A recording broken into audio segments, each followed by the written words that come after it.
Morning, kids. Bigotry is expensive, and I think the country is finally waking up to that. Because as I was saying before, I feel like the UK is trapped in a Black Mirror-style game show called How Xenophobic Are You?, where we find out how much you're willing to hurt your own family just to keep foreigners out of the country. Because paying £169,000 each to send every refugee to Rwanda is obviously not value for money. I don't know about you, but I'm 33 and I can still only dream of buying a house at that price, yet we're spending that much money to send people to refugee camps on the other side of the planet? What I'm saying is, I really hope we've learned our lesson now. Because how many times are we going to let politicians make us poorer and then wave the idea of cutting immigration in front of our faces like a set of keys jingling in front of a crying baby? Because the thought of sending refugees back to Africa might be political Viagra for some, but it doesn't exactly pay the bills. In fact, it leaves us with a bill bigger than a lot of people's mortgages. And we can talk later about the moral disgustingness of trying to punish the most vulnerable people on the planet for daring to ask for our help, but for now let's focus on the fact that these policies don't even make any sense for British families either. Because the Rwanda policy isn't the first time. The Tories have been at this for a while. They sold us Brexit on the idea that cutting immigration would make us richer. But the reality is it's taken £1,000 from every home during a cost of living crisis, it's damaged the NHS during a pandemic, and it's raised food prices by 6%, while half of low-income parents are skipping meals to keep their kids fed. Matt Hancock even admitted yesterday that the focus on Brexit between 2016 and 2019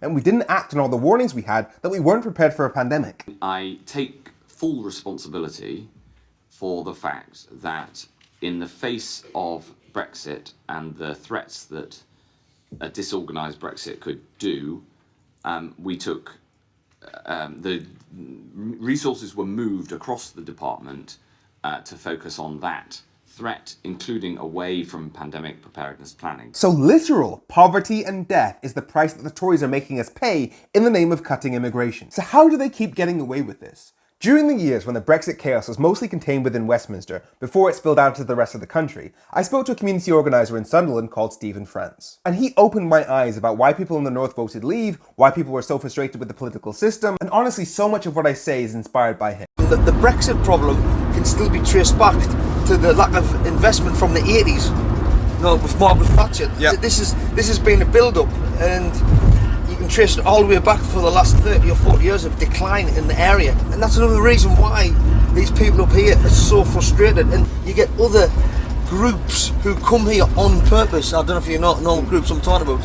The likes of the EDL or Tommy Robinson. They come to this city on purpose to cause that trouble, to tap into the anger, frustration, what existed for decades upon decades in this city. He explained to me that Brexit wasn't some racist revolution. It came from desperation. It came from generations of seeing all the investment and jobs go to the southeast while the north was left behind. It came from poverty, and David Cameron choosing to make that poverty worse via austerity. Which is why he said those right-wing groups go to the poorest areas in the country to tap into that frustration. Because people obviously feel like there's not much to go around, and so immigration feels like a threat. But we're the 6th largest economy in the world. There's plenty to go around. The problem is, it doesn't go around. The UK is one of the most financially unequal countries in Europe and in the economically advanced world. Sheffield University research shows that the UK has the worst regional inequality of any large wealthy country. So with worker shortages across the economy and clear evidence that the people who come here contribute statistically more tax than the people born here, here's the part of the conversation that's missing. If we know that immigration is a net benefit to the economy, it is the government's job to make sure that that benefit is felt by the poorest, not the wealthiest. See, the argument that you'll hear from right-wingers is that more immigration means more competition for the lowest paid jobs, which pushes down wages due to supply and demand. The idea being that the bosses have all the power, so they'll just employ whoever will work for the least amount of money. And for some reason, when we're arguing against this, those of us on the left, we seem to forget that we're on the left. And we seem to just adopt the capitalist view of, well, I guess those are the rules of supply and demand. No! If the workers stick together, unionize, then they can tell the bosses, if you want us to do this job, you will pay us properly. And yet for all the Tories' talk of immigration being the thing that's pushing down wages, what have they done since Brexit? They've been attacking the workers' unions who've been fighting to make sure that people's wages keep up with the prices. And that's not surprising when their voting records show they've been doing that their entire careers. Or when you look at the fact that 63% of Conservative members are against the idea of redistributing wealth to help the poorest in society. We even have a Prime Minister who literally bragged about defunding poor areas to help rich ones before the Conservative Party made them their leader. That's who they really are. But every time they make us poor, they remind us they're kicking foreigners out of the country to try and keep us on their side or just to distract us. Which brings us back to, how xenophobic are we?